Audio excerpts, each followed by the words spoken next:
Listo, buenas noches para todos. Ya son las 7:30 en punto de la noche y queremos darle la bienvenida a nuestros 26 participantes que nos acompañan en la noche de hoy, miércoles 26 de junio. El día de hoy vamos a ver las técnicas de estimación. Estamos muy felices, de verdad, que todos aparten un espacio de su tiempo y quieran compartir con nosotros. Entonces, de antemano, muchísimas gracias. Y bueno, para empezar, ¿quiénes somos, Aleja? Bueno, aquí estamos Valeria Vázquez y Alejandra García. Nosotras no somos más que un par de amigas que nos conocimos en la ciudad de Cali porque nos une un propósito y es el de generar espacios de aprendizaje, porque creemos que es la forma de transformar. Eso nos unió hace un par de años y bueno, aquí estamos intentando generar cadencia el último miércoles de cada mes. Vale, pero hoy, ¿por qué estamos aquí? ¿Por qué estamos reunidos en este espacio? Bueno, para los que saben algo de historia y para los nuevos les contamos. Resulta que el día 27 de febrero se celebró el Día Mundial de la Retrospectiva. Entonces hicimos un webinar donde muchas personas participaron y propusieron qué temas es los que más les llamaba la atención escuchar. Esas mismas personas dentro de ese webinar hicieron una votación para seleccionar como cuáles temas deberíamos priorizar y poder charlar. Es por eso que el día 27 de marzo nos reunimos y estuvimos hablando de casos de éxito en la agilidad, éxitos y fracasos. Luego el 24 de abril hablamos sobre el tema del liderazgo. El mes pasado, el 29 de mayo, estuvimos hablando de juegos ágiles. Y hoy ya es la quinta vez que nos reunimos a través de un webinar. Y el día de hoy, 26 de junio, estamos hablando de técnicas de estimación, que realmente fue, el propósito era como empezar a reunirnos, salió así el último miércoles de cada mes para charlar, para generar conversaciones y tener esas conversaciones mucho más profundas y poderosas para llegar al Ágiles Colombia 2019 ya como con un bagaje de información y poder generar allá conversaciones mucho más interesantes. Entonces, por eso es que estamos aquí. Listo. Hoy nos acompaña nuestro amigo y nuestro líder en la comunidad de Ágiles Colombia, Lucho Salazar. Nos viene a contar desde su experiencia, desde sus investigaciones y demás, todo lo que ha descubierto en este cuento de estimaciones, de técnicas de estimación. Hola, Valeria, Alejandra, qué gusto estar con ustedes aquí. He visto que han estado haciendo un trabajo muy intenso en la comunidad en Colombia. Les cuento que yo estoy en Lima, Perú, donde he estado el último año y medio. Estamos en invierno, hace un frío terrible, una humedad cercana al 100%. Así que casi que literalmente respiramos agua. Pero no, vamos entrando en calor a ver cómo nos va esta noche. Qué bueno que haya tanta gente conectada y vamos a ver cómo generamos esta conversación. Genial. Muchísimas gracias, ¿verdad?, por estar aquí. Bueno, aquí tenemos una pequeña agenda de lo que vamos a conversar hoy, de lo que Lucho nos va a contar, porque realmente todos somos aprendices y queremos conocer mucha información sobre este tema. Y sin más preámbulos, arranquemos porque lo que hay es tema. Sí. Lucho, entonces, ¿por qué tenemos que planificar? Contanos. A ver, miren, este tema de la planificación es muy importante, ¿cierto? Aunque gran parte del trabajo que nosotros hacemos, seguramente de todos los que estamos, de muchos de los que estamos aquí por lo menos, es un trabajo de conocimiento, es un trabajo, y si estamos haciendo software, por ejemplo, es un trabajo creativo, ¿sí? Entonces nosotros nos movemos muchísimas veces en escenarios de altísima complejidad, de mucha incertidumbre, de ambigüedad, en fin, y por eso es necesario, se hace vital que planifiquemos tanto como todos los días. Por eso, nos gustan tanto marcos de trabajo como Scrum, en donde uno de sus eventos principales es precisamente la reunión diaria, y otro tipo de reuniones que hacemos en cada iteración o que podemos hacer al principio o al final de la misma, porque eso nos permite estarnos estar evaluando en qué vamos y qué podemos planificar a continuación. Por eso es que es tan importante estarlo haciendo. Ya hoy en día ya no hacemos esos planes fijos a mediano y mucho menos a largo plazo, ¿sí? Porque sabemos que vivimos en un entorno cambiante y que algo que podemos necesitar hoy no lo vamos a necesitar en 3 meses probablemente. Entonces, lo que hacemos básicamente es eso que dice allí, analizamos todas las tareas que tenemos que llevar a cabo, sobre todo en el corto plazo, las estimamos, de eso es de lo que vamos a hablar, va a ser el punto central de la conversación de esta noche, de la estimación, ¿cierto? Y las ponemos en una línea de tiempo, ¿sí? Las distribuimos entre las personas que las vamos a realizar. Normalmente los equipos que hacen este tipo de planificación y este tipo de estimación son equipos autogestionados, aunque nada evita que tengan jefes también, ¿sí? Pero esas personas se distribuyen esas tareas en términos generales. Eso es lo que pasa con la planificación. Genial. Y bueno, ¿y cuáles son los niveles de planificación? A ver, miren, esto es muy importante. Distintos niveles de planificación, ¿no? Desde una planificación a nivel estratégico, más organizacional o corporativa, en donde se define una visión, unos objetivos que desea alcanzar esa organización en un periodo de tiempo, normalmente 1 año, ¿cierto? Ya tampoco se hacen planificaciones a mucho más largo plazo. No es la idea tampoco, precisamente por esa alta incertidumbre y hasta lo caótico de los escenarios en los que nos movemos hoy.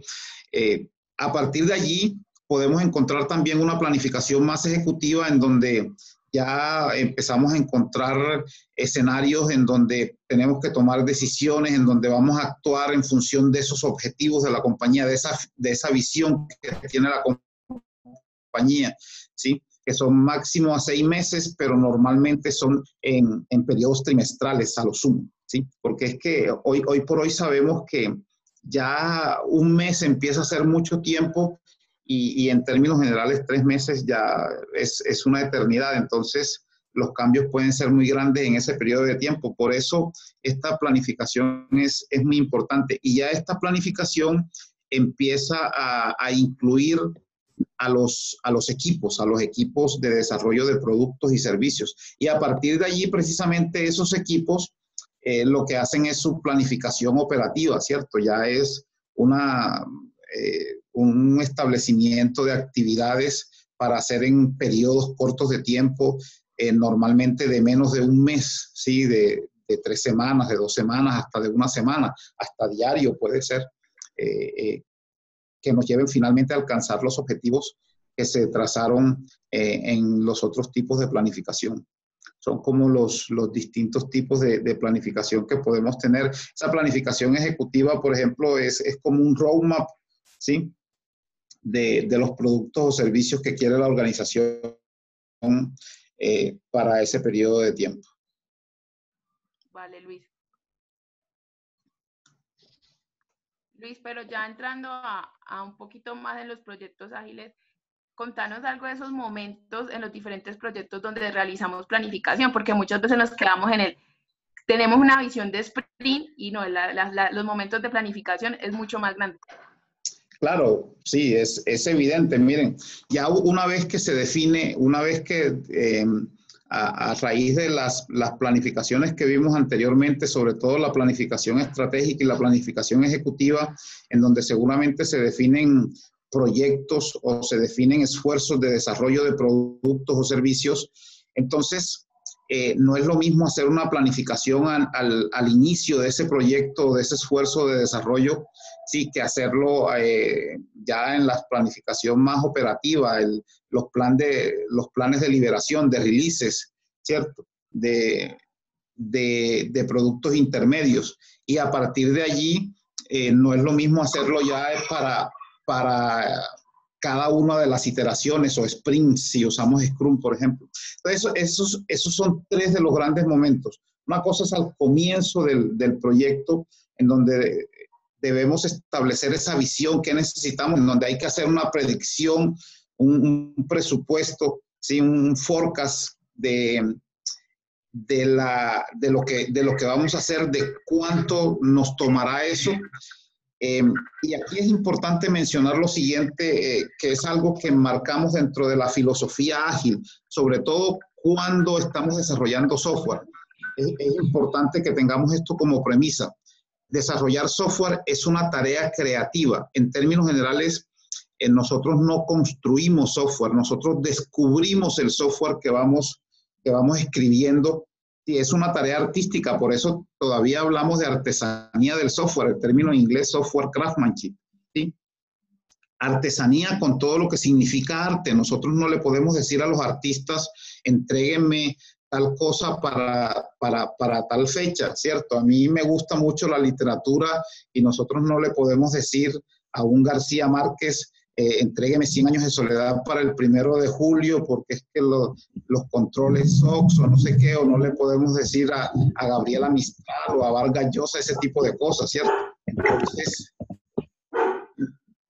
no es posible hacer esa predicción con certeza. ¿Qué vamos a entregar? ¿Cuánto lo vamos a entregar y cuándo será su costo? Lo que sí podemos hacer es empezar con planes iniciales. De allí la importancia de la planificación. Empezar con planes iniciales con la premisa, con el pensamiento de que esos planes van a estar cambiando regularmente en el tiempo. A partir de allí, la meta es entregar el mejor producto o servicio posible, pero hay que tener cuidado con que ninguna receta predefinida, en este caso ningún marco de trabajo, ningún framework o ninguna metodología mejora el significado de mejor producto o servicio. Eso lo establece cada uno de los equipos, junto con los interesados, con la gente del negocio, con los consumidores, con los usuarios, ¿sí? Con los product owners, si se quiere. Luego de que se hace, eso es lo que conocemos como filosofía ágil, ¿cierto? Luego de que se hace esa planificación y esa estimación al inicio del proyecto, que no es más que eso, una predicción, como vamos a ver en breve, vamos a enfatizar eso, hacemos entonces ya planes de liberación. Listo, no podemos esperar, por ejemplo, un año a que esté el producto terminado. Allá venimos, los más viejitos, pues, como nosotros, que llevamos más tiempo en esto, trabajamos mucho en cascada y hacíamos proyectos a largo plazo, ya no más. Entonces ahora por lo menos hacemos liberaciones de manera regular, ¿sí? En el tiempo. Ojalá cada mes, ojalá cada 2 meses, sí, máximo cada 3 meses, ya eso empieza a ser mucho tiempo.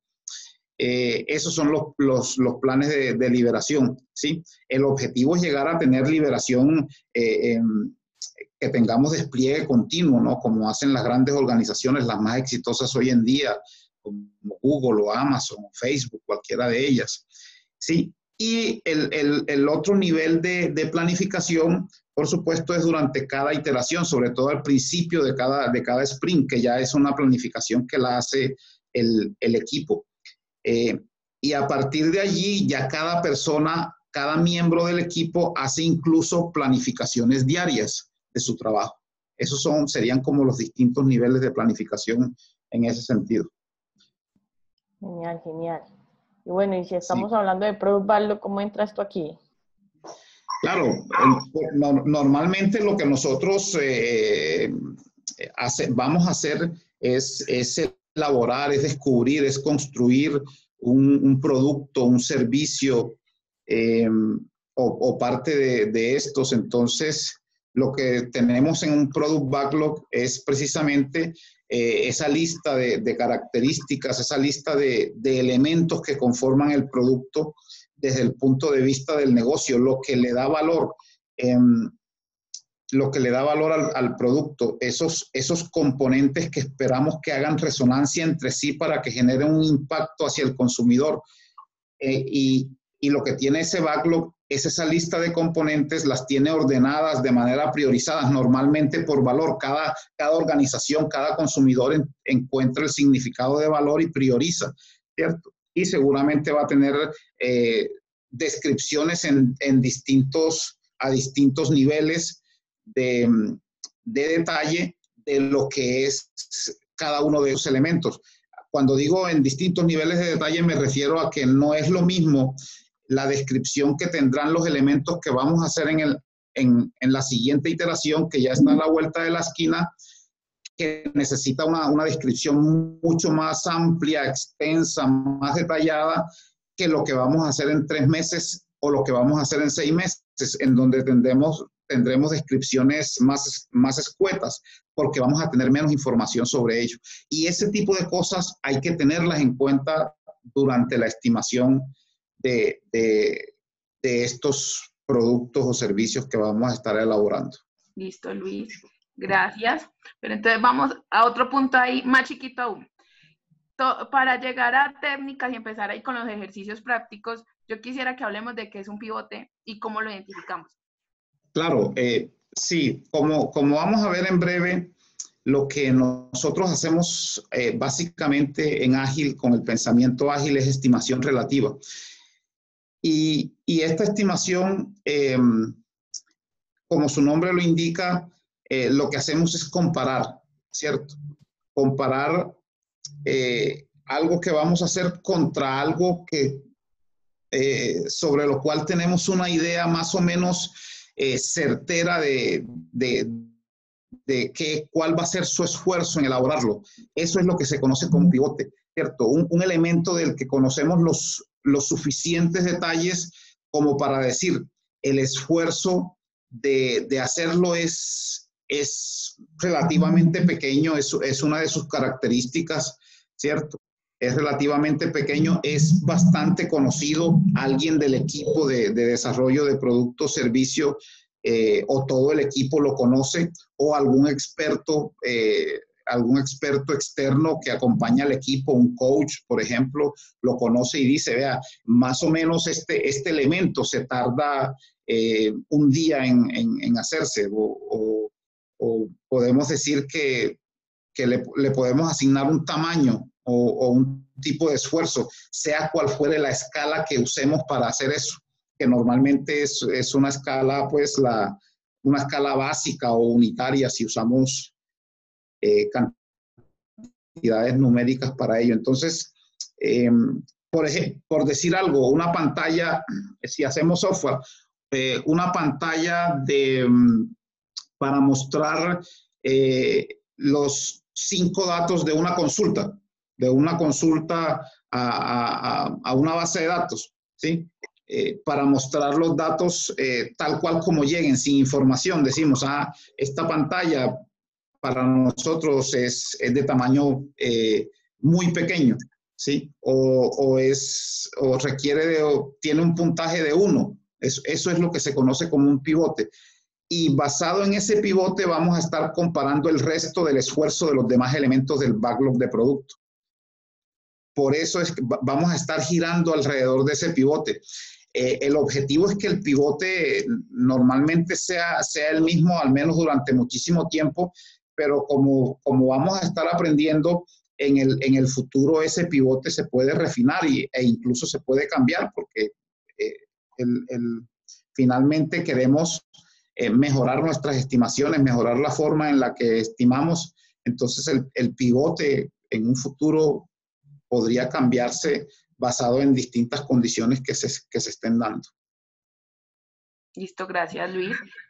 Ahorita, yo quiero, con Valeria habíamos planeado unir los webinars, el webinar anterior que fue el de juegos ágiles, donde se explicó una dinámica que es la de cómo identificar el pivote bañando animales.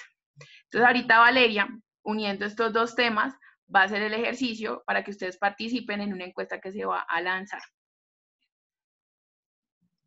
Y es muy sencillo. Realmente debe estar saliendo en este momento en sus pantallas qué tan difícil es bañar a una jirafa. Y las opciones de respuesta que hemos puesto es la serie de Fibonacci, una serie que encontramos para que puedan votar. Entonces, cada uno puede presionar sobre sus pantallas qué tan difícil sería para ustedes bañar a una jirafa. Sí, es invitarlos a pensar en dificultad y con nuestros equipos de salir del tiempo a la dificultad, y ese es un ejercicio que genera esa reflexión, como lo mencionamos. En este momento tenemos 21 participantes de los 70 que hay conectados. 32. 33 personas han votado. Cuando tenga al menos el 80%, cierro la encuesta. Van 40 personas que han votado. Buenas noches, disculpa, ¿se pueden hacer preguntas antes de? ¿Te parece, Cristian, si terminamos el ejercicio del pivote y respondemos su pregunta? ¿Te parece? Dale, listo, no hay problema. Vale, gracias. Bueno, van 53 personas. Creo que dejamos allí. Finalizamos la votación y tenemos que esto, pues no sé por qué no muestra los resultados. Tenemos los resultados que qué tan difícil es bañar a una jirafa.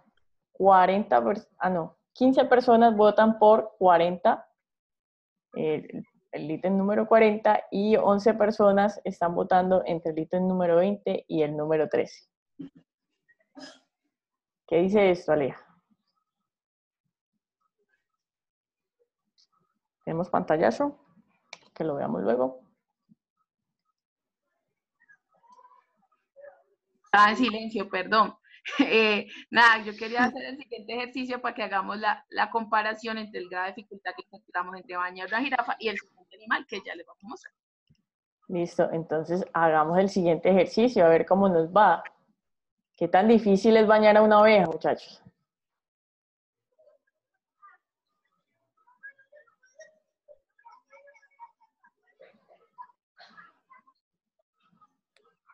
Una pregunta. ¿El baño incluye el secado? Secado y peinado, por supuesto. Sí. Con exfoliación. Tenemos 38 votos de 71 participantes, solo llevamos casi que la mitad.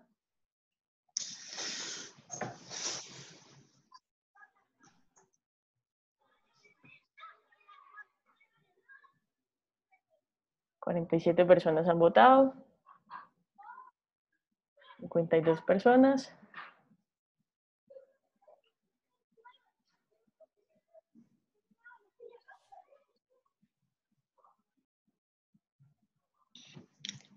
Y dejémoslo hasta ahí.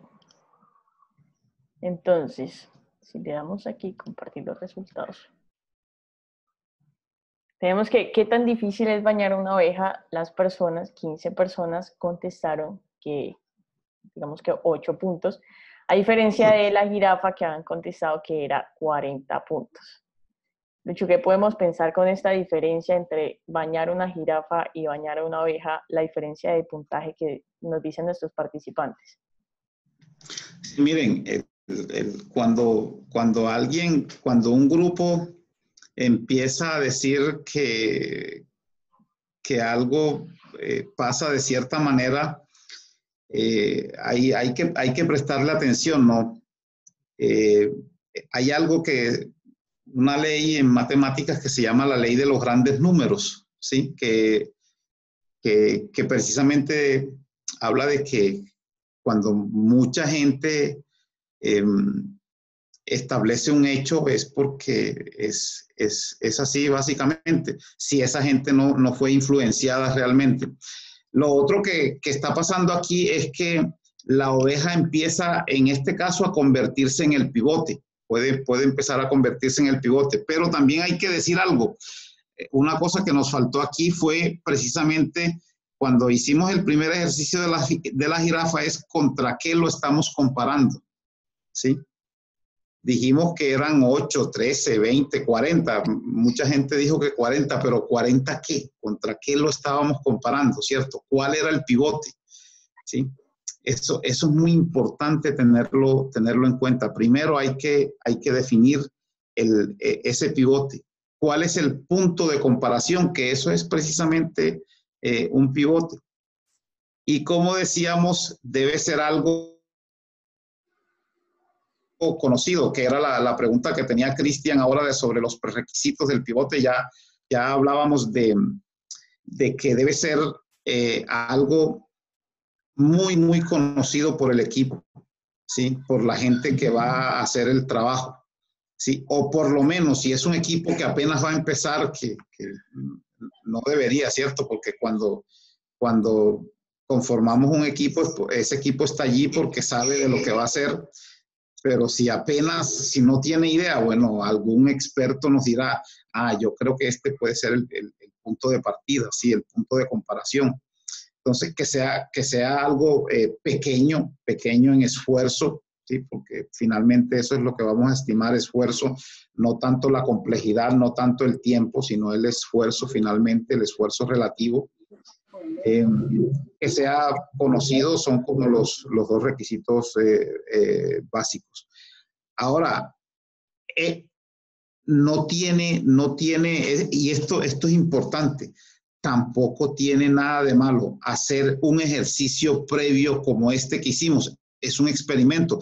No sabemos cuál es el pivote. Pues definamos, empecemos a votar, empecemos a estimar y entre todos vamos eligiendo el pivote. Ahora parece que es la oveja, podemos poner más animales y llegaremos a la conclusión. Parece que el pivote, qué sé yo, puede ser un pájaro, un perrito o alguna otra cosa, ¿cierto? Esa es básicamente la idea con esto de los pivotes. Gracias, Luis, por la aclaración. Es importante es que nos sirves como decíamos al momento, Valerillo, es cambiar ese paradigma que ya tenemos del tiempo, a hablar en complejidad y en esfuerzo. Bueno, entonces, Luis, ¿cuáles son los criterios para tener una buena estimación? Exacto, vamos a entrando más en materia, sí, tenemos que tener en cuenta aspectos como la cantidad o el volumen, ¿cierto? Que hay, sí. No es lo mismo hacer algo pequeño que hacer algo muy grande. No es lo mismo hacer algo simple que hacer algo complejo. La complejidad es otro factor a tener en cuenta. También el conocimiento y la experiencia que tiene el equipo que lo va a hacer. Sí, anteriormente usábamos, quizás a muchos de ustedes no les tocó, usábamos una famosa técnica de estimación que se llamaba juicio de expertos.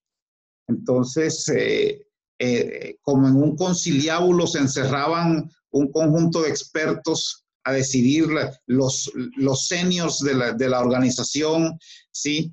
O del área de tecnología, a decidir este proyecto cuánto se va a tardar. Y después de varias horas o varios días o hasta varias semanas salían con el humo blanco y decían, este proyecto se va a tardar 17,000 horas.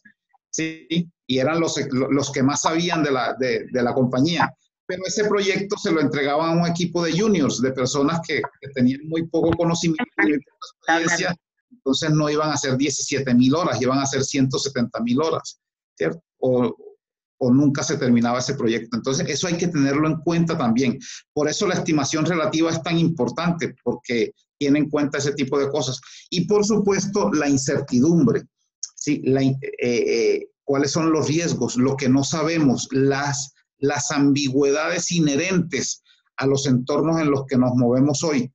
Eso es muy importante que lo tengamos también en cuenta, porque miren que por definición, y por eso otra vez es que nos gustan tanto marcos de trabajo como Scrum,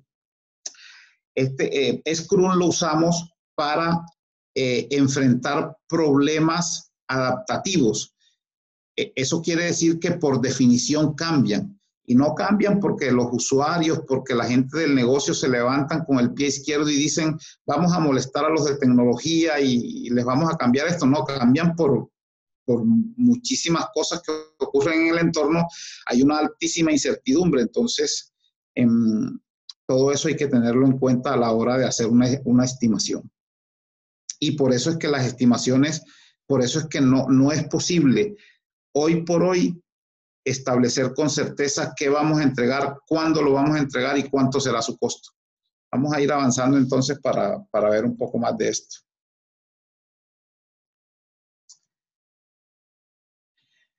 Entonces, miren, sobre este tema de la estimación, hay que decir, es un proceso analítico, ¿sí? La idea es que sea imparcial, la idea es que sea lo más objetivo posible y es un proceso para predecir, ¿cierto? Para hacer predicciones. La duración o el costo de un proyecto o de la elaboración de un producto, de un esfuerzo de desarrollo. Miren, ahí la palabra importante es predecir, ¿cierto? Desde allí ya es un tema bastante complejo. La estimación apenas es una parte de la planificación. Vamos avanzando en la diapositiva, en la que sigue. No, pero no lo es. No lo es en sí esa planificación. Sí, no es un compromiso.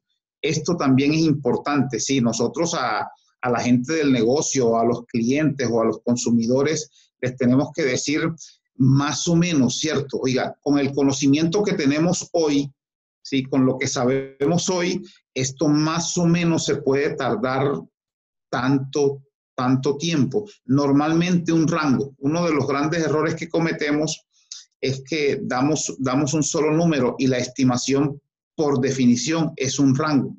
Podemos decir, esto se tarda entre 4 y 6 meses o entre 8 y 13 iteraciones de 2 semanas o entre 1000 y 2000 horas, cosas así, ¿cierto? Pero no es un compromiso, sobre todo cuando hacemos trabajo de conocimiento, trabajo creativo, ¿sí? Cuando hacemos trabajo artístico como el desarrollo de software. Eso es lo que ocurre. Miren algo.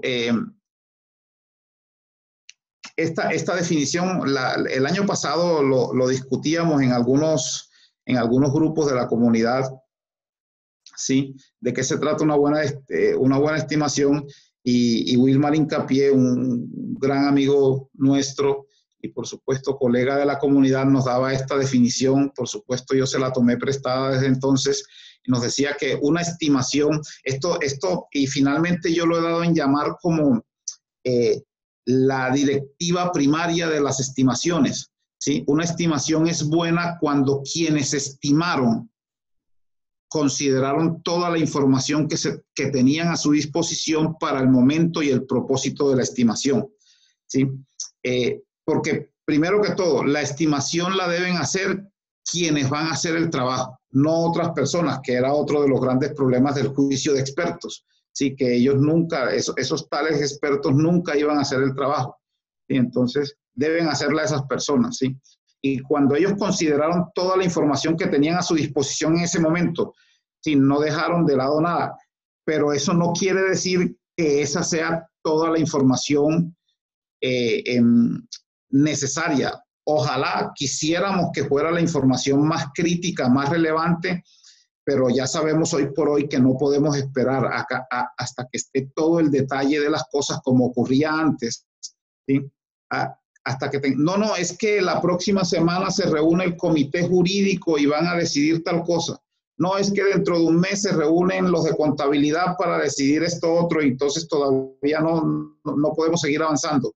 No, es que dentro de 2 meses se va a reunir el comité de compras y espérennos para que hagan la estimación. No, hoy las organizaciones no se pueden dar ese lujo, ¿no? Denos la información que tiene hoy, nosotros la usamos y con eso, ¿cierto?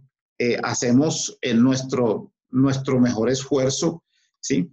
Y por supuesto, porque una pregunta importante es, ¿cuál es el propósito de la estimación? Hay que tenerlo en cuenta, ¿para qué estimamos? Entonces, no olvidemos esto. No está de más que nos va a pasar esto. A muchos nos ha pasado, nos va a seguir pasando. Hay gente que todavía no lo entiende, ¿no? ¿Sí? Nos dicen incluso los clientes, la gente del negocio, los usuarios nos dicen, no, sí, está bien, es un estimado, pero después uno encuentra esos estimados ya en los contratos fijos, quemados allá. No es que el contrato dice que tú dijiste aquí que eran 3 meses y si no, bueno. Entonces ahí tienen otra versión del meme, por si acaso. Valga pues, no vamos a entrar aquí en detalles extracurriculares, pero esta es una nueva versión del meme dada esta foto que me encontré por allí. ¿Qué le vamos a hacer? Teníamos que hacerlo finalmente.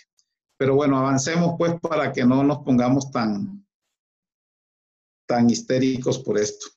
Importante lo siguiente, miren, las estimaciones, hemos insistido en esto, y este es el trabajo cultural que tenemos que hacer en nuestras organizaciones y en nuestros entornos. Incluso el 100% precisas es ya una exageración. No son precisas, las estimaciones no son precisas y esa no es la idea. Las estimaciones son probabilidades. En este punto les recomiendo mucho, les voy a recomendar muchísimo que entren en contacto con el mundo Kanban, ¿cierto? Con el método Kanban, con los sistemas Kanban, ¿sí? Allí vamos a ver mucho de esto, vamos a aprender muchísimo de esto. Pero en general todas las estimaciones son probabilidades.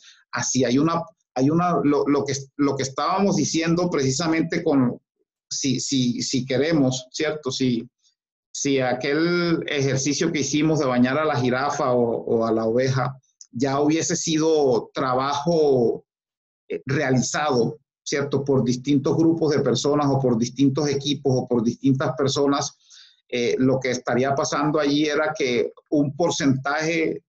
hay un porcentaje de probabilidad en que ese trabajo se termine en ese tiempo que dijimos allí, ¿cierto? Por ejemplo, en el de la oveja, ¿cuál fue? Hubo un porcentaje que dijimos el 8 puntos, ¿cierto? La mayoría fueron 8 puntos, sí, correcto. 8 puntos, exacto. Entonces, ese porcentaje, lo que estamos diciendo allí, si ya ese fueran experimentos realizados, ¿no? Que muchas personas ya bañaron ovejas, lo que estamos diciendo ahí, hay una probabilidad de que bañar una oveja sea 8 puntos, cierta probabilidad. Eso es lo que significa una estimación finalmente. Sí, avancemos. Miren esto. Esta frase de Steve McConnell, un autor que entre otras escribió el libro Software Estimation y otros libros que tiene.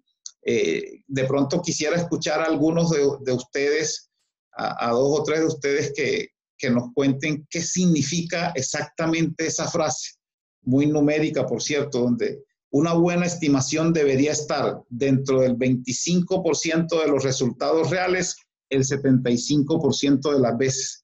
¿Qué creen ustedes que nos está diciendo Steve McConnell allí? ¿Cómo interpretan esa frase? Alguien que nos cuente. Están invitados a participar y a ser parte de este espacio de comunidad. Claro. Solamente tienen que activar el micrófono y de una lanzarse. Que nos comenten qué piensan de eso. Hacemos run y lo lanzamos, Valeria. Así como de... Sí. Hola, pues yo diría que el 25 se refiere como al rango de error. No sé, si el grupo estimó que el esfuerzo era de 100 puntos y el resultado final fue de 90 o de 110, está como dentro del nivel de tolerancia, por llamarlo de alguna manera.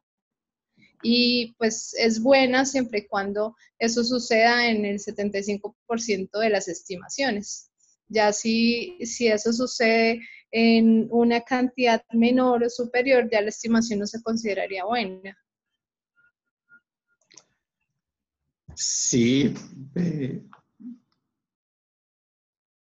yo veo esa explicación bastante acertada. No sé, ¿alguien tiene algo más allí? Por ejemplo, por acá Jorge Aristizábal nos dice que si acierta 3 veces de cada 4.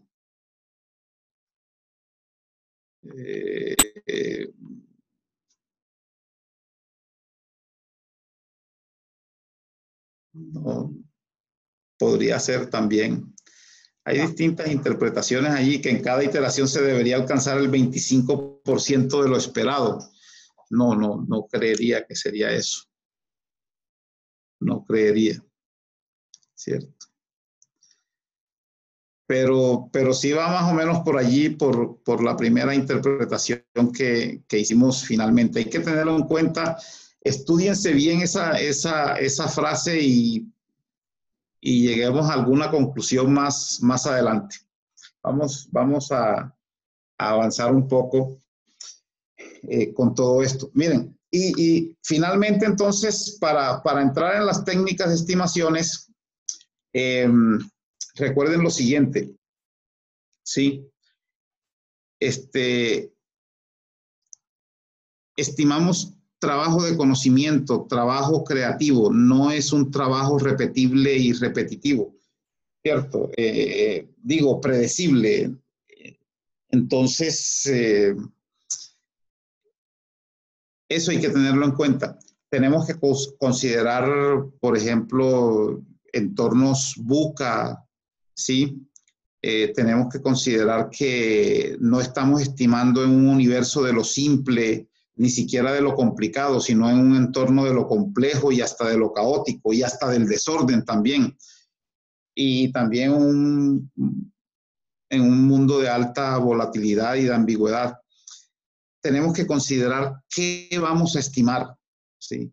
Una cosa son estimar historias de usuario de software para desarrollar software y otra cosa son actividades de otro tipo. Sí, algunos de ustedes seguramente no estarán trabajando en desarrollo de software propiamente dicho, estarán en procesos de transformación cultural. ¿Sí? Eso cómo se estima el cambio de la cultura y las actividades que hay que tener allí. Les voy a poner un ejemplo, cómo se estima un taller, ¿cierto? No es lo mismo un webinar como este a un curso de 3 días y dependiendo del curso, entonces eso hay que considerarlo también, ¿sí? Y precisamente a partir de allí, entonces es cuando empezamos a hablar de la estimación relativa, ¿sí? Estas técnicas ya nosotros no estimamos de manera absoluta y es decir, damos números exactos y tampoco estimamos tiempo ni complejidad, básicamente. Lo que estimamos es esfuerzo. Tenemos en cuenta la complejidad, pero lo que estimamos es esfuerzo relativo. Por eso empezamos hablando hace un rato del pivote. La estimación relativa no es más que eso. Establecemos una base, ¿cierto? De algo, de una actividad, de una tarea que conocemos ampliamente y a partir de allí estimamos el resto. O en el caso de un producto, estimamos uno de sus componentes relativamente pequeño, ¿cierto? Cuyo esfuerzo de elaboración, de diseño, de construcción sea simple y a partir de allí comparamos el resto. Eso es lo que nos importa en este caso. Tratando de poner un ejemplo que puede ilustrar esto es, miren que muchos de nosotros seguramente trabajamos en oficinas y llegamos a la oficina, digamos que llegamos al edificio donde está la empresa, pero nuestra oficina está en el 3er piso y estamos en la entrada, ¿sí? Hay distintas maneras, hay distintas formas de llegar a nuestro escritorio que está en el 3er piso. Por ejemplo, vamos caminando por las escaleras, ¿sí? Subimos por las escaleras y ese es un esfuerzo, digamos, qué sé yo, simple o medio, por decirlo así. También podemos subir por el ascensor, ya ese sí es más simple. Pero ¿y qué pasaría si la entrada están haciendo alguna reparación y el ascensor también está en reparación? Tenemos que ir entonces por la escalera de incendio, tenemos que ir a la parte trasera del edificio y subir por la escalera de incendios, ¿cierto? O de emergencias. Ya es un esfuerzo mucho más complejo el que hay allí. De eso se trata la estimación relativa. Y con esto, miren que lo que ocurre es que los escenarios son diversos. El objetivo es el mismo, llegar hasta nuestro escritorio. Otra cosa puede ser personas que tengan cierto tipo de limitaciones, o que estén en silla de ruedas, o que, en fin, cualquier cantidad de cosas. No es lo mismo un adulto que un niño para subir las escaleras, ¿cierto? Entonces, todo eso es lo que se tiene en cuenta dentro de la estimación relativa a partir del pivote que definamos. Ahora sí, distintas técnicas.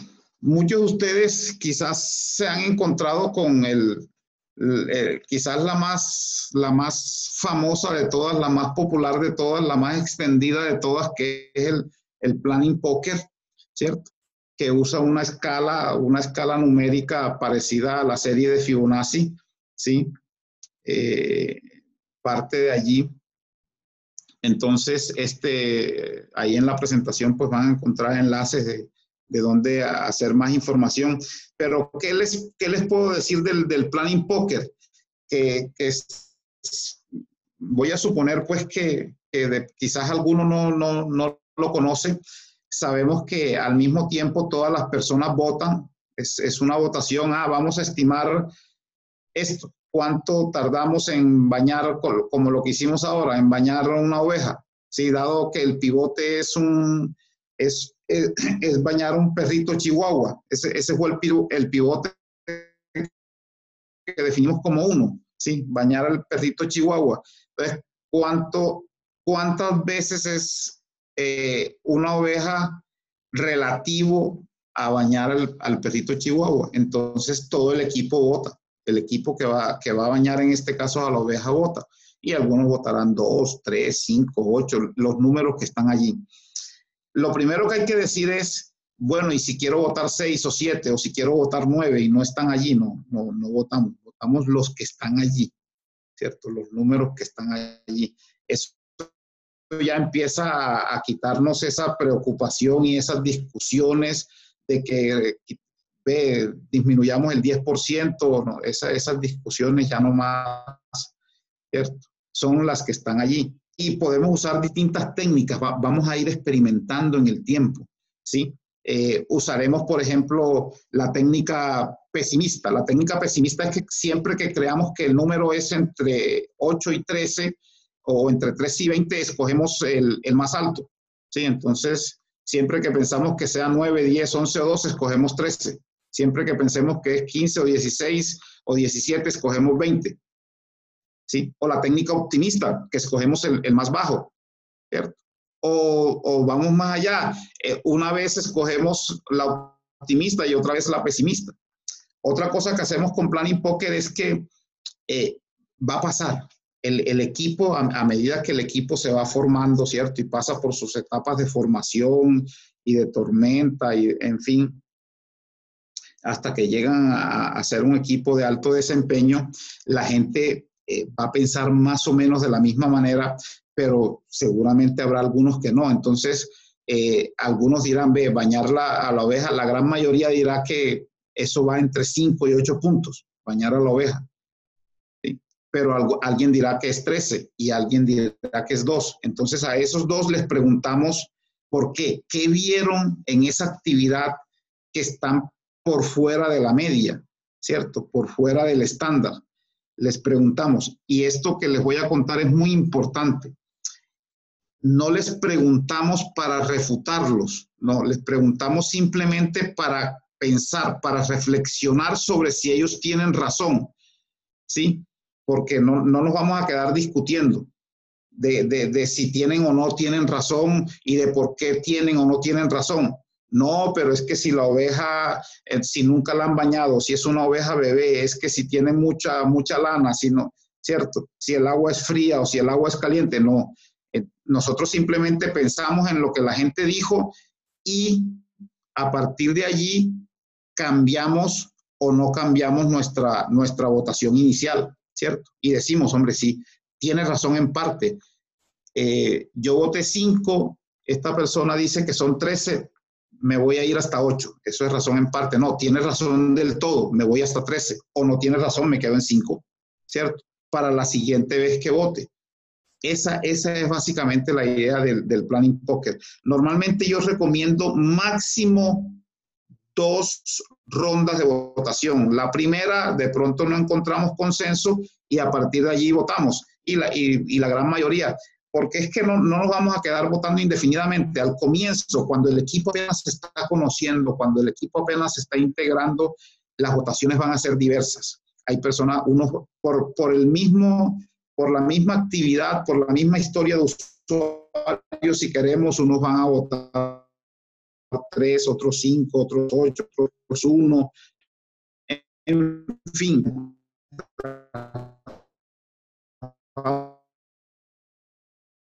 Vamos adquiriendo esa necesaria en el trabajo y para llegar a un consenso. Entonces ya personas, alguien de más experiencia, un Scrum Master y si el mismo Product Owner ayuda, ¿cierto? Si estamos hablando de un equipo Scrum, un coach, un mentor, ¿cierto? Algún tipo de experto que debe ser necesario en el caso de los equipos principiantes, ¿sí? Es que ese es uno de los errores que cometemos a veces buscamos las respuestas, ve, ¿y por qué estamos estimando tan mal? Y las encontramos en el lugar equivocado muchísimas veces. Entonces, en ocasiones se necesita un experto y dice, no es necesario que hagan 3, 4 o 5 rondas para votar sobre lo mismo. 2 es suficiente y cada quien va viendo cómo trabajan los demás y cómo piensan los demás y van aprendiendo de los demás hasta que con el tiempo, los experimentos están a la orden del día. No les voy a decir cuánto tiempo puede ser, 2 meses, 4 meses, ¿cierto? Ojalá menos, pero en algún momento empezamos a encontrar ese trabajo colaborativo que todos necesitamos y a llegar a consensos, más que a promedios, ¿sí? De eso se trata básicamente el Planning Pocket. También están las tallas de camisetas. Miren, el Planning Pocket es un buen ejercicio cuando estamos en las primeras de cambio, ¿sí? Cuando estamos aprendiendo, venimos de procesos, cuando la organización también está aprendiendo, venimos de procesos más rígidos, en donde todo era muy numérico, ¿sí? Y había que estimar incluso en horas, en días. Entonces estos números que ya nos empiezan a quitar alguna presión, por eso esos rangos 8, 13, 20, en fin, ¿sí? Pero igual son números. Y lo que estamos allí hablando es dándole un puntaje de esfuerzo a las actividades o a las historias de usuario.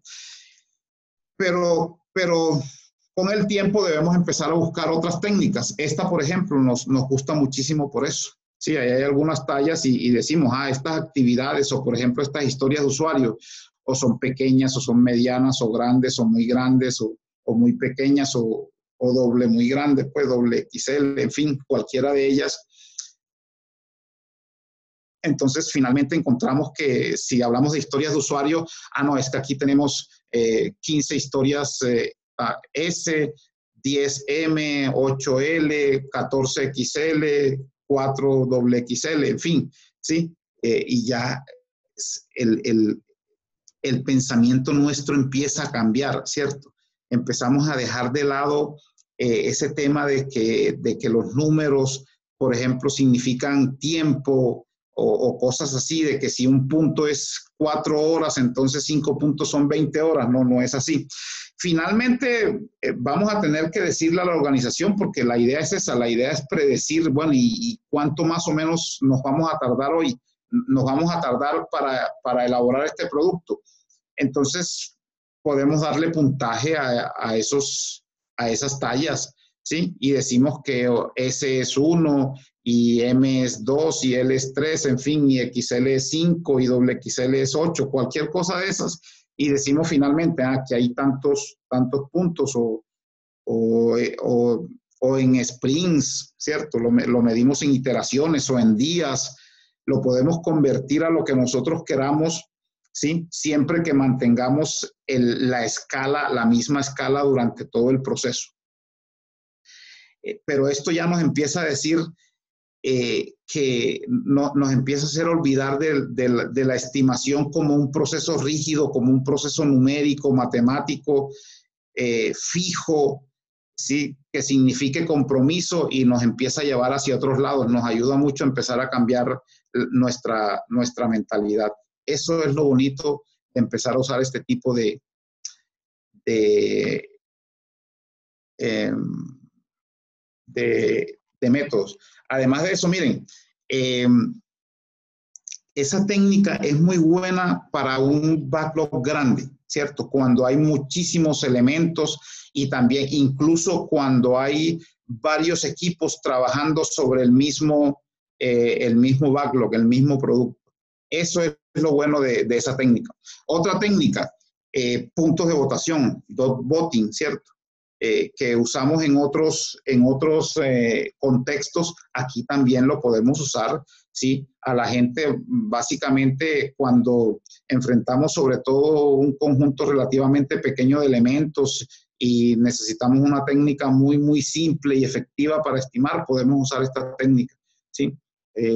Claro, sin duda alguna, lo que podemos hacer es que cada persona recibe una pequeña cantidad de votos. Decimos, cada persona tiene tres votos, 5 votos, dependiendo del tamaño del equipo. Para equipos más pequeños, pues se aconseja que cada uno tenga más votos y que se distribuyan en cada uno de los elementos a estimar, ¿sí? Entonces, cuanto más puntos recibe un elemento es porque es más grande, ¿sí? Habrá elementos que recibirán 3 puntos, otros que recibirán 8, y eso hace que el equipo, miren que se trata de consenso y el equipo está diciendo, este elemento es más grande que aquel, ¿sí? También es tamaño relativo. Siempre tratamos de definir un pivote, por ejemplo, con un voto. Esa es básicamente la idea. Esta técnica funciona bien en grupos, tanto en grupos pequeños como en grupos grandes, ¿sí? Pero con eso en materia de equipos, pero con un grupo relativamente pequeño de elementos, con un backlog pequeño que a veces lo tenemos también, ¿sí? Otra técnica de votación es esta que se llama el sistema de cubos o de cestas. Por ejemplo, yo la he usado muchísimo al comienzo de los proyectos y sobre todo cuando hay muchos elementos que estimar, porque miren, la idea de las estimaciones no es que nos tardemos mucho tiempo allí, ¿cierto? Esto debe ser una cosa realmente de pocos minutos o de muy, muy pocas horas, ¿sí? Y ahora más adelante les voy a decir por qué.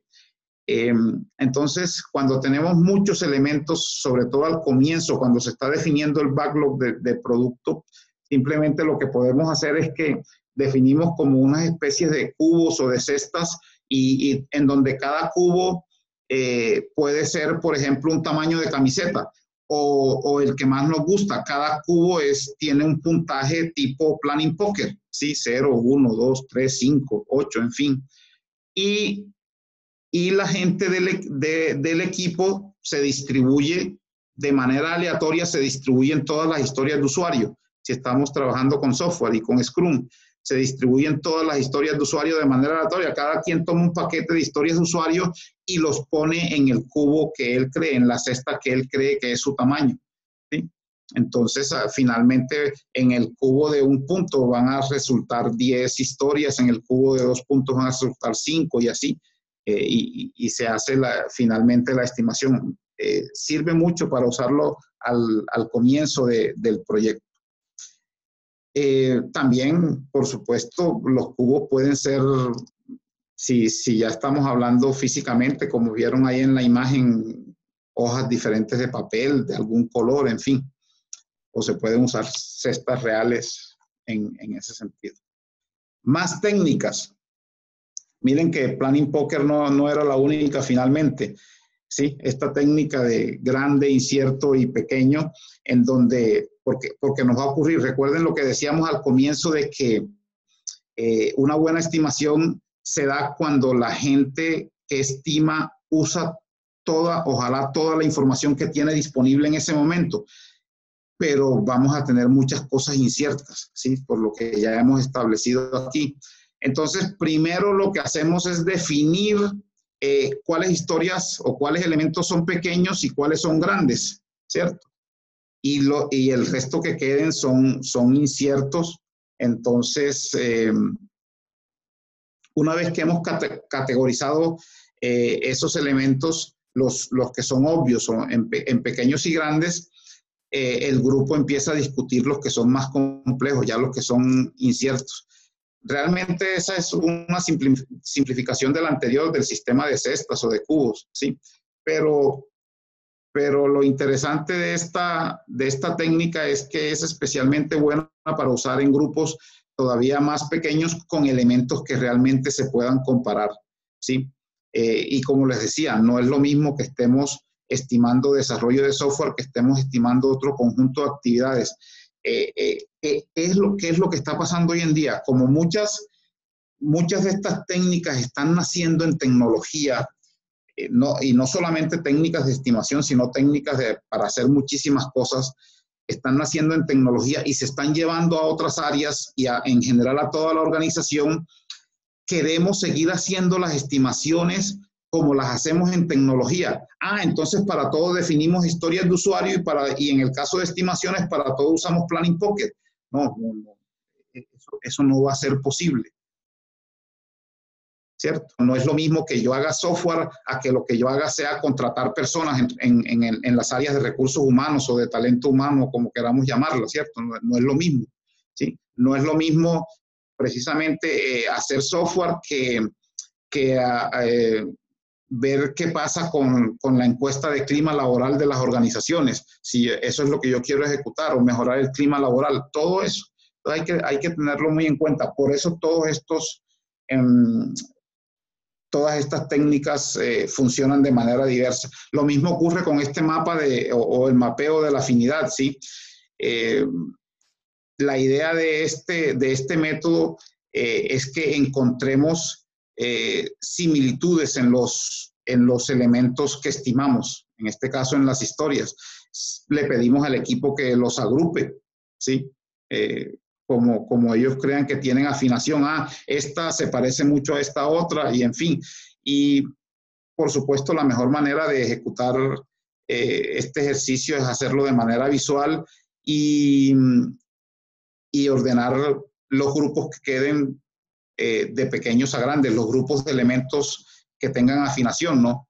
De pequeños a grandes. Pero este método funciona también mejor con un grupo pequeño de personas y con un número relativamente pequeño de elementos o de historias de usuario, ¿sí? Al final podemos asignar números de estimación a los diferentes grupos. Ahora, sobre este tema de los números de estimación, no siempre tiene que ser la escala de Fibonacci. Podemos usar números primos, podemos usar potencias la que nos gusta muchísimo, potencias de 2, ¿cierto? En fin, podemos usar números naturales, lo que se nos ocurra, ¿sí? Podemos usar tamaños de planetas, ¿sí? Cualquier cantidad de cosas que se nos ocurra, inventar nuestro propio sistema métrico. Hagamos experimentación. Y un método adicional, este método de ordenamiento, ¿sí? En donde realmente podemos llegar a tener una imagen bastante precisa del tamaño relativo de los elementos. Y lo que pasa es que funciona mejor con un pequeño grupo de expertos, ¿sí? Aquí se recomienda que sí ya las personas tengan bastante conocimiento de lo que están haciendo. Ojo que expertos aquí significa que conozcan lo que van a hacer, ¿sí? Porque son los que van a estimar. Entonces todos los elementos se ponen en orden aleatorio en una escala que puede ir de pequeña a grande, ¿cierto? O de muy pequeña, mediana, grande, muy grande, en fin, cosas así. Y a cada participante se le pide que mueva un elemento en la escala, un elemento a la vez. Cada movimiento o baja el tamaño o lo sube, ¿sí? Uno a la vez, como les decía hace un momento. O simplemente el participante cede el turno, que es algo similar a cuando en Planning Pocket muestra la interrogación, no sé, no soy capaz de estimar, ¿sí? Y eso continúa hasta que ningún miembro tenga más elementos que mover o ya no quiera moverlo, o simplemente todos ellos cedan el turno y digan, bueno, ya paramos aquí, ¿sí? Y esto funciona mejor con un grupo relativamente pequeño de personas, pero con una gran cantidad de elementos. Entonces, miren, y a partir de allí, 7 métodos no son los únicos que van a encontrar. Por ejemplo, hemos usado indistintamente, yo les he dicho, hagamos experimentos. Primera frase del manifiesto ágil, estamos descubriendo formas mejores. Esto yo lo digo muchísimo en mis conversaciones. En presente continuo, estamos descubriendo. Ellos no dijeron en el 2001, vea, descubrimos y aquí está la receta, o dijeron, vamos a descubrir y después les contamos. Y estamos descubriendo es que lo estamos haciendo todos. Entonces, experimentemos, ¿sí? Experimentemos. Por ejemplo, uno que podemos usar es simplemente decir cuántos sprints, cuántas iteraciones se tarda una historia. Nosotros tenemos iteraciones de 2 semanas. ¿Cuántas iteraciones se tarda una historia? Y sumamos y al final nos va a dar un número habrá historias que se tarden 1, otras historias que se tarden 2, 3, 5, en fin, 6, 7 iteraciones y sumamos. Aquí, ese, por ejemplo, que es el que yo llamo el combo de Lucho, es una combinación de los anteriores realmente. Por ejemplo, ya de entrada nos dice, si cualquier elemento se tarda más de una iteración es porque todavía hay que dividirlo, ¿cierto? Eso es lo realmente rico de ese método que yo llamo el combo de Lucho. Lo de combo es porque es una combinación de los anteriores, no me lo he inventado yo del todo, pero sí son experimentos que hacemos continuamente. Unas veces no funcionan, otras veces no. Recuerden que el que me funcione a mí no quiere decir que le va a funcionar a todo el mundo. Eso depende de muchas variables del entorno. Entonces, de decir simplemente cuántas iteraciones se tarda en hacer una historia de usuario y sobre todo esto, yo normalmente no lo hago así en frío, cuántas iteraciones se tarda una historia de usuario, sino cuántas iteraciones se tarda esa historia de usuario. Es un poco más complejo hacerla junto con otras historias, y esas otras historias incluso tienen un número que es entre 6 y 10 historias de usuario, ¿sí? Porque sabemos que en un sprint no vamos a hacer una sola historia y hacer muy poquitas es contraproducente, y hacer más de 10 historias también es contraproducente. No nos vamos a quedar a hablar de eso aquí porque no es el tema. Ya tendremos otros espacios. En agosto nos vemos en Cali en el encuentro nuestro y hablaremos más en detalle de eso. En fin, miren que hay técnicas para todos los gustos, de todos los sabores y colores. Yo no les voy a decir aquí, les aconsejo esta es la mejor, no. Experimenten. La mejor recomendación, el mejor consejo que les puedo dar esta noche es experimenten, prueben, lancen hipótesis y miren si ese método sí funciona en su entorno o no funciona y por qué. Y adelante con esto. Voy a dejar a Valeria y a Alex un poquito con la palabra y ahora venimos con algunas conclusiones ya para terminar con algunas preguntas si hay, ¿no? Bueno, la ronda de preguntas la hacemos al final. Les queremos recordar una cosa, nuestros enlaces a redes sociales, que este es un espacio abierto, que todos están invitados a participar, a proponer temas, a buscarnos si les interesa hacer un espacio, y seguramente estaremos dispuestas para apoyar ese ejercicio. Y decirles que este fue un experimento que salió de la retrospectiva mundial en la cual nos unimos en febrero, de cara a generar conversaciones mucho más poderosas en el Ágiles 2019, que es en la ciudad de Cali. Por eso, les contamos que el experimento finaliza hoy, que nos vamos a ocupar de estar presentes para tener nuestra capacidad en la organización del Ágiles 2019. Entonces, en el mes de julio no vamos a hacer este espacio, nos encontramos en agosto. Entonces, muchísimas gracias a todos los participantes. Aquí hay personas que han estado en los 5 espacios que hemos realizado. Gracias por su tiempo, gracias por confiar en nosotras, gracias por participar.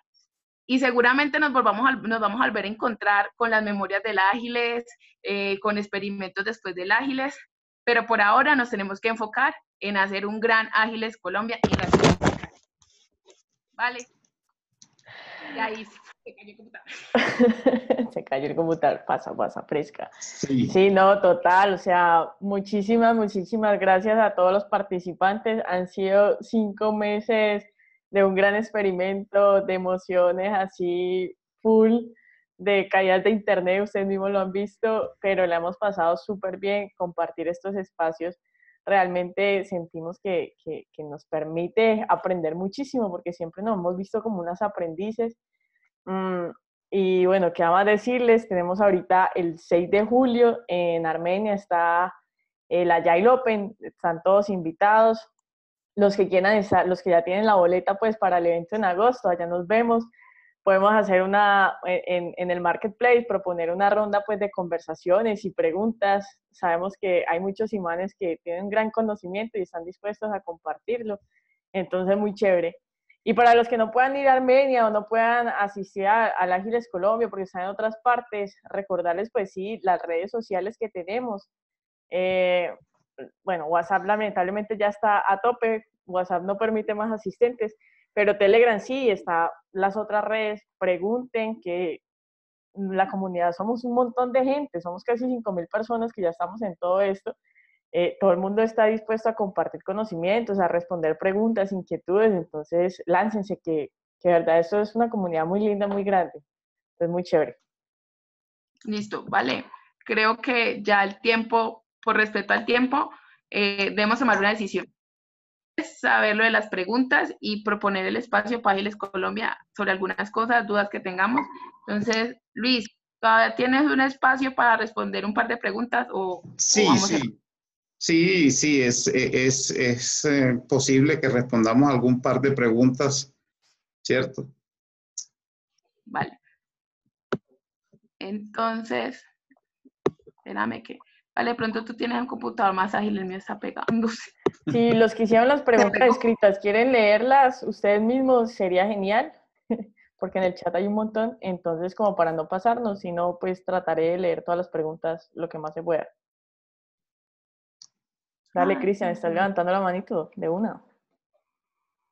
Hola, buenas noches, ¿cómo van?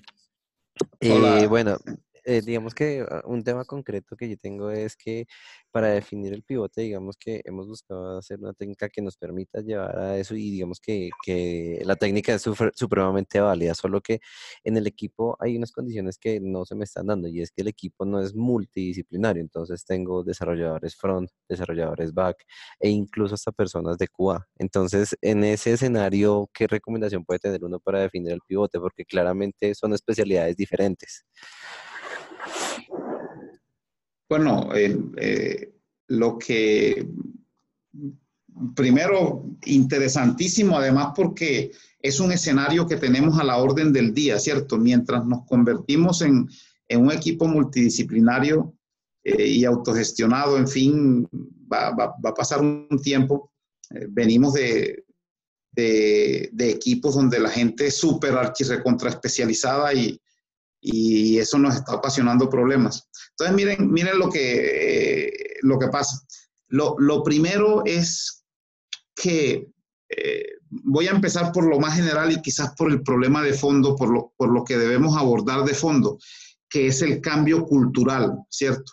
Ya nosotros debemos buscar que las personas tengan lo que conocemos como perfiles T o perfiles Pi, que consisten en que si la persona tiene una vertical donde es un experto, un especialista, pero que a su vez es un generalista que no conoce distintas cosas solo por cultura general, sino que es capaz de hacerlo, ¿cierto? Y en software sí que podemos hacerlo.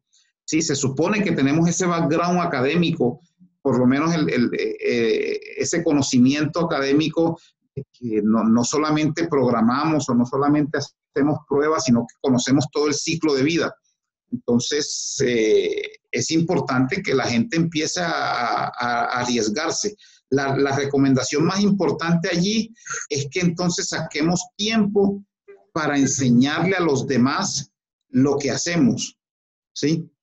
Y de paso van a aprender a estimar. No se van a convertir a expertos en un día, ni mucho menos en una iteración.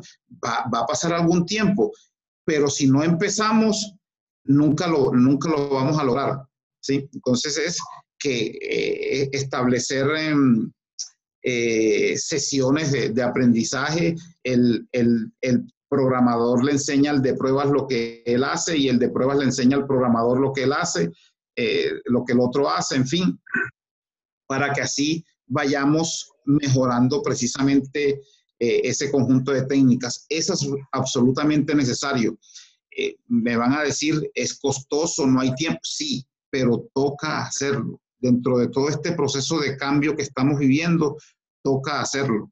Y las personas, y el mensaje para todo el mundo es que empecemos a buscar ese perfil T, ese perfil Pi o más, si es posible con el tiempo, para que finalmente no solo podamos estimar en conjunto, sino que podamos encontrar el pivote que se requiere en conjunto, sino que podamos hacer muchas cosas, pueda existir verdadero trabajo colaborativo. Porque de otra manera eso no es un equipo. Si yo sigo teniendo programadores y diseñadores y gente de pruebas o gente de base de datos y gente del front-end, en fin, eso no es un equipo, no es un equipo colaborativo, es un grupo de personas trabajando allí que se pasan el trabajo unos a otros. Eso por ese lado. Y yendo para cerrar al punto más específico del pivote, sí, usar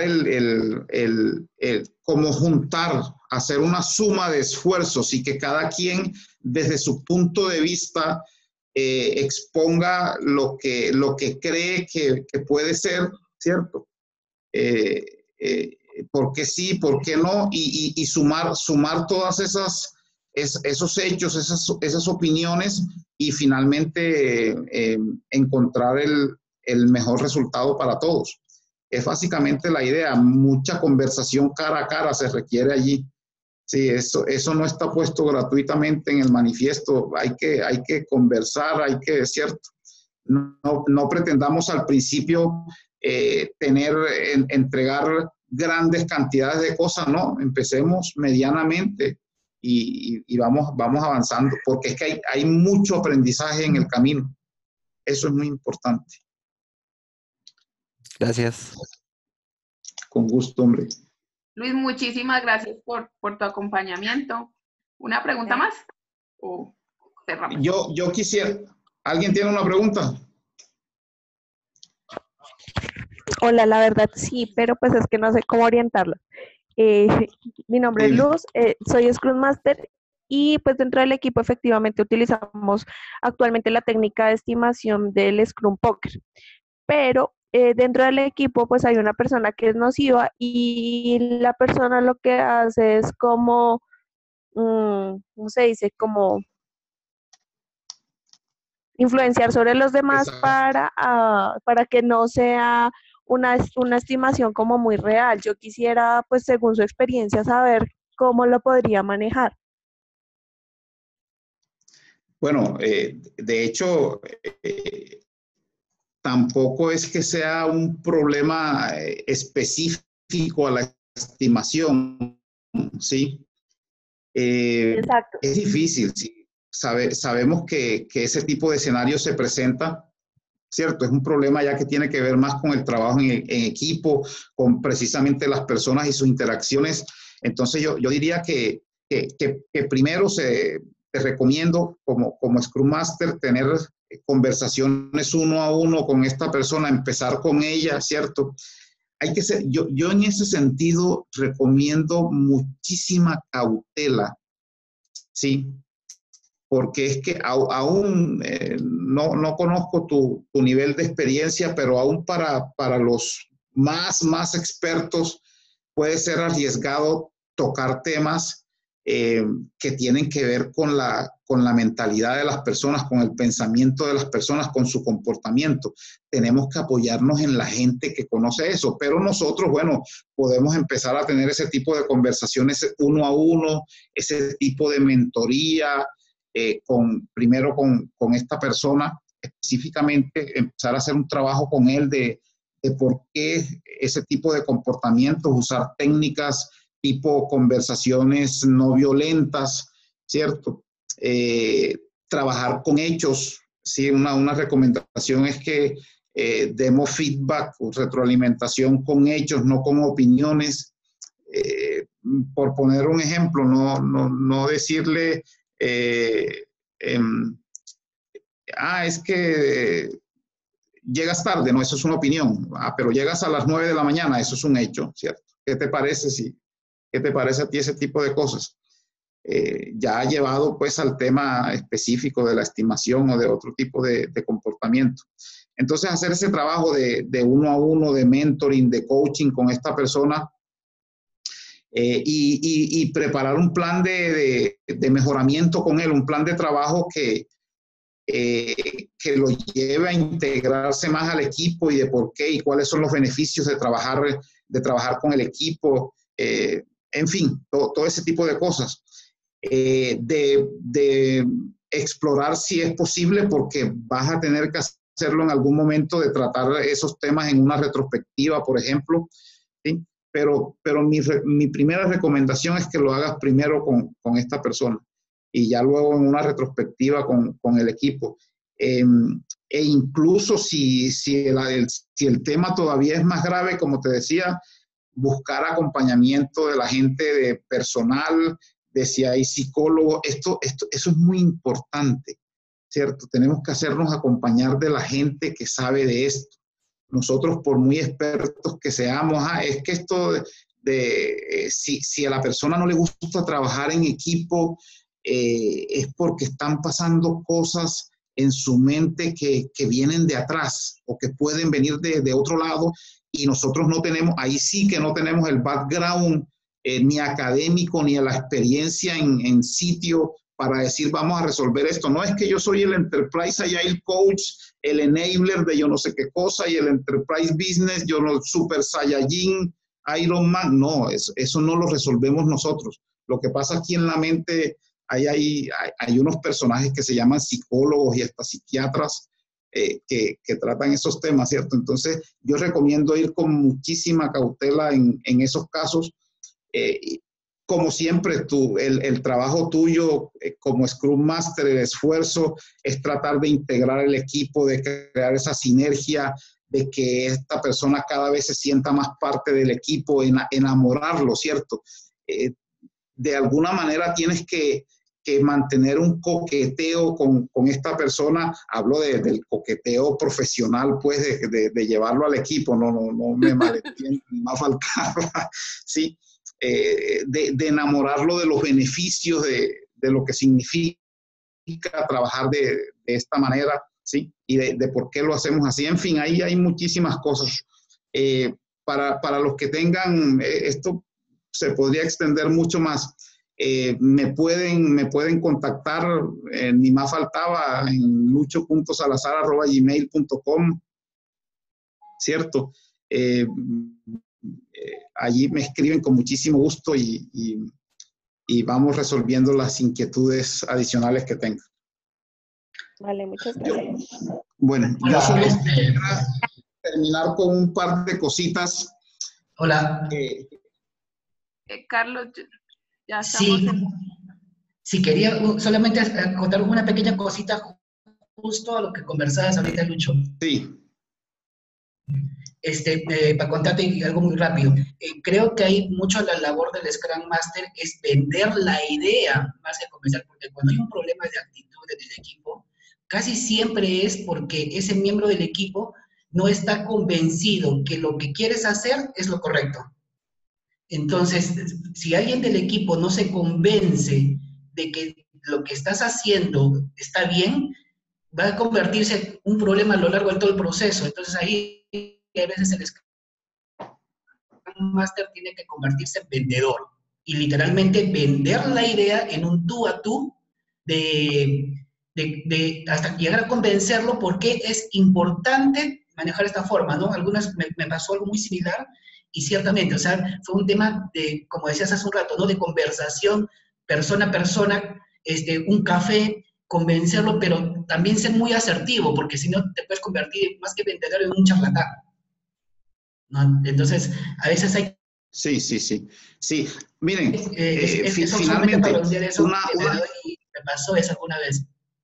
claro, y miren, finalmente una recomendación que sí puedo hacer, porque nos ha funcionado bien, en el fondo, por allá si hacemos ejercicios tipo 5, los 5 porqués o cualquier ejercicio de estos para encontrar la causa raíz, vamos a encontrar algo pues que ya incluso fuera de las agilidades era bastante conocido y son las disfunciones de los equipos. Y la disfunción base de los equipos que tiene que ver también con este tipo de comportamientos es la ausencia de confianza, ¿sí? Entre las personas, porque no confían unas de otras. Es probablemente, como les decía, hay que ir con mucho cuidado, pero probablemente sea lo que le pase a esta persona, no confía en los demás, ¿sí? Entonces, como uno, entre otras cosas, entre otras recomendaciones que sí podemos dar para que eso se empiece a mejorar, es que hay que mejorar la comunicación. ¿Y cómo mejoramos la comunicación? Conociéndonos más allá de la empresa, más allá del equipo, quién es la persona que está detrás del profesional, ¿sí? Entonces valen las invitaciones a almorzar, a cenar, las pizzas, las cervezas, todo eso. Conocernos más allá, los hobbies, la familia, los sueños, eso es importante. Pero como siempre, recomiendo muchísimo cuidado con todo eso. Bueno, yo para cerrar, pues ya van a ser las 9. Yo me quedaría hablando con muchísimo gusto toda la noche con ustedes de estos temas, pero bueno, hay que cerrar. Miren, unos 2 o 3 consejitos finales, ¿sí? No se queden en una sola técnica de estimación. Siempre recuerden uno de nuestros principios, de nuestros pilares, mejoramiento continuo, ¿sí? Si dentro de 2 años seguimos estimando como hoy, seguramente no hemos hecho el trabajo que debemos hacer en profundidad, ¿sí? Entonces, la invitación es a que experimentemos, creemos nuestro propio método de estimación, de que fijemos objetivos y resultados clave, ¿cierto? No solamente números fríos o simplemente, y esto es muy importante, quizás en Ágiles Colombia hablaremos de eso, o simplemente no estimemos, enfoquémonos en entregar valor, en reducir el time to market, en eliminar desperdicios y en mejorar continuamente, ¿cierto? También no estimemos si no conocemos la definición de terminado, si no es tan claro, sobre todo a nivel de iteración, ¿no? Si no conocemos bien la definición de terminado de esa iteración, de ese sprint, ni los criterios de aceptación, no nos pongamos a estimar algo, ¿sí? Porque no va a resultar, es una pérdida de tiempo. Eso es muy importante. Y para cerrar, estimemos valor del negocio, no puntos de historia. Concentrémonos en eso. Era pues lo que tenía para decirles. Yo les agradezco infinitamente, Alexandra, Valeria, por haberme invitado, a ustedes por haberme escuchado todo este rato. Qué rico volver a estar en contacto con todos. Y sí, la invitación muy especialísima es a que nos veamos pronto en Cali. Mi correo, para recordarles, por ahí lo anotaron, pero es lucho.salazar@gmail.com. Escríbanme de manera abierta y franca y con muchísimo gusto los ayudo siempre que pueda. Igual todos en la comunidad pues estamos para ello. Era eso entonces, y no sé, que tengan una feliz noche. Nos veremos pronto. Nos vemos pronto, Luis. Reitero, muchísimas gracias por acompañarnos, por estar presente y por acompañarnos en este final de este experimento, que seguramente en unos meses será otro invento. Muchísimas gracias, que estén bien. Claro que sí, nos vemos a todos. Feliz noche. Chao, chao. Chao. Ay, la foto se nos olvidó. La foto. Ya. Adiós.